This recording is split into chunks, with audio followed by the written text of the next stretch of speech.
Hey guys, welcome to the NEC. Today we're setting up for the new trade show. We've got the robotics and automation trade show, so Harry and I are just on site. We're going to move all our equipment in. Some of these stands are way better than ours. We've got like a real basic thing going on today.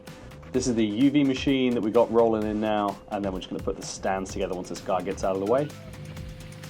There it is. So we've got like a little mini magnet stand thing, and you can see like this isn't built for the stand space we're in. We've got like I think it was a 12 square meter space, but our stand was only 3 meters wide instead of 4, so it was too small, but you know, it served a purpose. It was okay for this show. And that's it. So we put in the new HS130, pretty much done.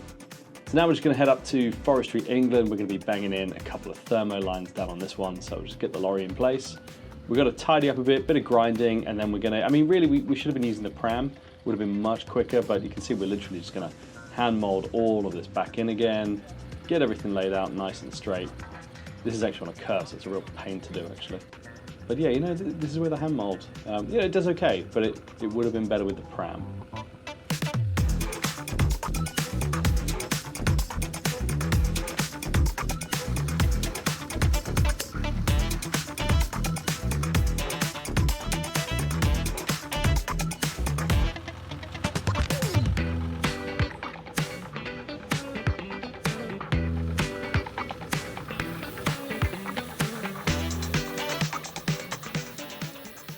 All right, last couple of little bits just going in here, and then we're actually going to head over to Hinckley now, over to a Tesco site. So we've got like an hour-and-a-half drive. Just got a couple of little bits to finish off, and then we're going to put some lorry parking bays in this evening. Now, they aren't going to move the lorries out. They've told us that the lorries are in situ, so when we get there, it's going to be a bit of a pain. But you know what? This one's wrapped up. It's looking pretty good. Happy with the finished results. So let's take a little drive. We'll head over to Hinckley, get everything handed over for Tesco. And we've got to reinstate some of the new lorry bays that have been installed by somebody else on this one, believe it or not.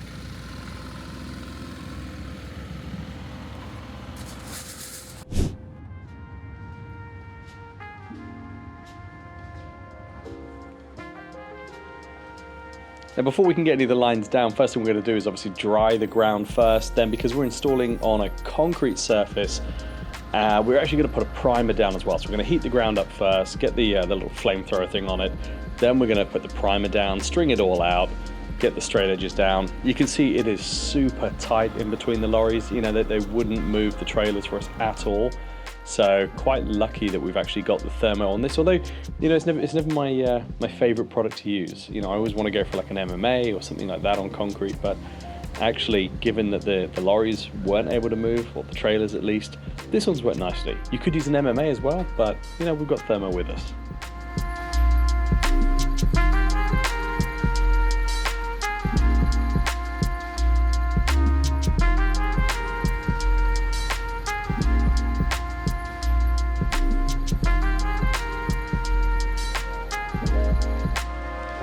Now sometimes, like, things don't go right on site. I get that, right? It happens to everybody. But we're at Tesco right now. Have a look at this. I've been asked to reinstate some lorry bays that someone else has installed. Now, these lines, as you can see, they have literally been disintegrating since they've been installed around 6 months ago. Do you see that blue line? That's where the edge is supposed to be. That's how far out. Look at that. Look at that wobble. It's like someone's pissed when they're doing it. It runs all the way up here, and then to the end, crosses over by at least 150 mil, because for some reason they've used a 4-inch, and then they've run another 4-inch sort of underneath, so they've got 150 that way. Why not, you know, it's 35 quid to buy a 150 mil hand mold. Why wouldn't you just buy the right hand mold? It's 35 quid or $50. And here it is. This is what they should have used. The rest of it's not, you know, not as bad. Lee's just running a primer in first because we're going in thermoplastic, obviously. So we'll get the primer down. This will take maybe 5 minutes to cure. We're not even gonna, like, the problem is I don't even want to touch their line. They've not even ended it with the other lines. Like, this one runs all the way up here. for some unknown reason. We're gonna run across, box it off, same as these. We're gonna add a 14 in the bay for them as well, because this is bay 14. This is where we've got the outside, center, inside. So where we've got this little mark, that's where we're gonna put our straight edge, and we're gonna do the line right here. Literally can't believe it. Let's get it in.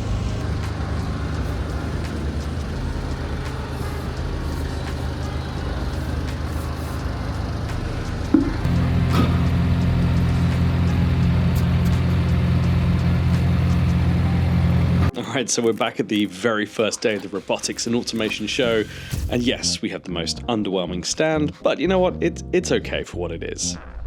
The show itself's pretty busy. I think we got like 15,000 people over 3 days coming through. A lot of robotics, a lot of automation. Great to see a few other companies in there. There's our little stand looking a bit lonely on its own, but you know, it was good all in. Glad we went to it, but I doubt we're going to be back next year. It was so expensive to go to that I'm just not sure it was quite right for us, but still good.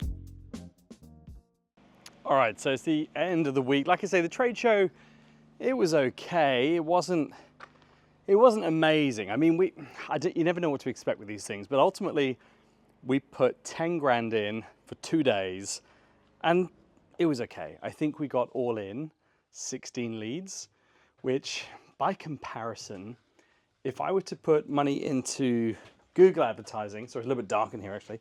For Google advertising, I get, I don't know, it cost me about £65 per lead on Google, give or take. Some months it goes a little bit higher, but give or take it's about 65 quid. When I consider how much it cost me at the trade show to get those 16 leads, then you can see that arguably it is incredibly expensive, but you could say they're good leads. I mean, I find with Google, the people that search for what we do, because it's so niche, they're generally ready to buy. They're not just sort of, you know, window shopping. And I feel like at trade shows, a lot of the time it can be a bit like window shopping. But you know what? I wanted to give it a go. I wanted to try it, try something different in our marketing, see how well it worked. I mean, you know, there were 15,000 people there. It could have been that it was an incredible opportunity. We'd get loads and loads of leads and it would work out amazingly. But that just wasn't really the case. Anyway, ended up the week. We're back here at the farm. Managed to get our big compressor. I don't know if you guys remember, we had a giant compressor on the back here, which we never used for drying and burning off. To me, it was too big, too scary. I never liked it. So we've actually taken that off and now we're tidying up the rest of the gear. It's created a bit of room. So we've got a crane going on. I'll show you actually. The crane itself. So the idea of this is we wanted to be able to lift on both the gas bottles, little grinders like, let me show you. So we've got the little mini grinders like these. And then of course we also want to be able to get on the dryers and ideally a spray machine. If I can get a spray machine on with the thermoplastic as well, then I've literally got the best of both. I can turn up to site, thermoplastic on the rear this side, spray machine on this side with a crane that's going to sort of sit here because the batteries are underneath here. So the crane will sit in the corner, it'll swing out, and then we can literally pick up stuff off the ground, lift it up nice and easy.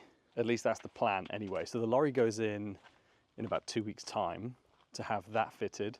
It's going in for an MOT and a few other bits and pieces. So we're having all the hydraulics replaced because they're starting to look a little, I don't know if you can really see them. In fact, let me show you.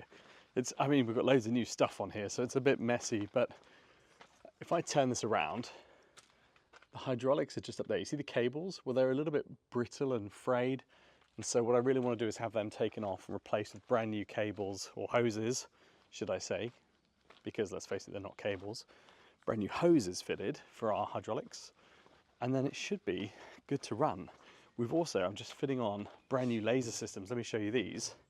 In fact, I'll show you in the workshop. That's probably easier to show you the brand new laser guidance systems. And these are used for shot blasting and, well, and line striping machines as well. These are the new laser guides. So we've got a few little bits in the way, but these are the laser guides, like this. Pretty cool.